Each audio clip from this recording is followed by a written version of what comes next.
37 लांबीचा इथे पॅन्ट मी कापणार आहे। तर 4 फोल्डमध्ये मी इथे कापड ठेवून घेतला। त्यानंतर 37 मधून 2 मायनस करून 35 इंचावर मी इथे 35 इंच असा लांबी घेतली। त्यानंतर लांबीच्या अर्ध मी इथे एक मार्किंग करून घेतलं। लांबीच्या अर्धे इथे आपण मार्किंग करून घ्यायचं आहे। त्यानंतर बॉटम आहे 14 ची, तर मी 7 इंच बॉटम घेर आणि 1 इंच शिलाई मार्किंग, तसं 8 इंचावर इथे एक टिक करून घेतली। त्यानंतर बॉटमचा पॉईंट ते आपल्या पॅन्टचा मार्जिनचा मध्य असा आपल्याला तिरपा टेप लावून तिरपं इथे मार्किंग करून घ्यायची आहे। तर ही मी इथे मार्किंग करून घेतली। त्यानंतर सीट घेर येथे 8 इंच घ्यायचा आहे। 8 इंच आता जिथे तिरपी लाईन ओढली आहे तिथेच मी इथे 8 इंचावर एक सरळ मार्जिन करून घेतली आणि इथे आपल्याला हे पार्ट कापून वेगळे करायचे आहे। तर व्हिडिओमध्ये दिसते त्या प्रकारे मी अगदी सोप्या आणि साध्या भाषेत इथे तुम्हाला सांगण्याचा प्रयत्न केला।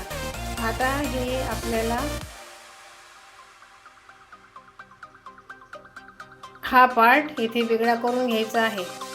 त्यानंतर व्हिडिओमध्ये दिसते त्या प्रकारे जिथे मी 8 इंच लांबी घेतली होती तिथून वेगळं केलं।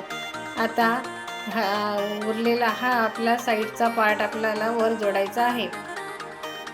जिथे मध्यातून मी कटिंग केली आहे तिथेच मी हा असा व्हिडिओमध्ये दिसते त्या प्रकारे आपल्याला इथे लावायचा आहे। म्हणजे याने प्लेट्स वाढतात आणि घेर सुद्धा वाढतो आपल्या पॅन्टचा।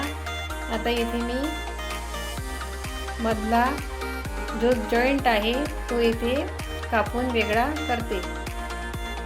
कमर घेर येथे 36 इंचाचा आहे, तर त्याच्या 4 इंच ॲड करून 40 होते आणि त्याच्या अर्धे मी 20 इंच म्हणजे डबल इथे मी फोल्ड कापड घेतला। त्यामुळे 20 इंच लांबी आणि 8 इंच रुंदीवर दोन्ही साईडने 8 इंच रुंदी अशी घेते आणि अशी टिक मारून घेतली। त्यानंतर टेपला सरळ लावून आपल्याला इथे सरळ इथे मार्जिन करून घ्यायची आहे आणि हा इथे आपला नेफा रेडी झाला आहे।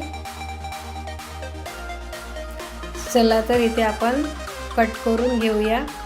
2 मीटर कापडामध्ये मी अगदी सोप्या पद्धतीने इथे पटियाला पॅन्टची कटिंग करून दाखवली आहे। तर तुम्ही बघू शकता व्हिडिओमध्ये किती सुंदर फिनिशिंग आली आहे। तुम्हाला जर या पॅन्टची स्टिचिंग पाहायची असेल तर व्हिडिओवर एक कमेंट नक्की करा, सबस्क्राईब करायला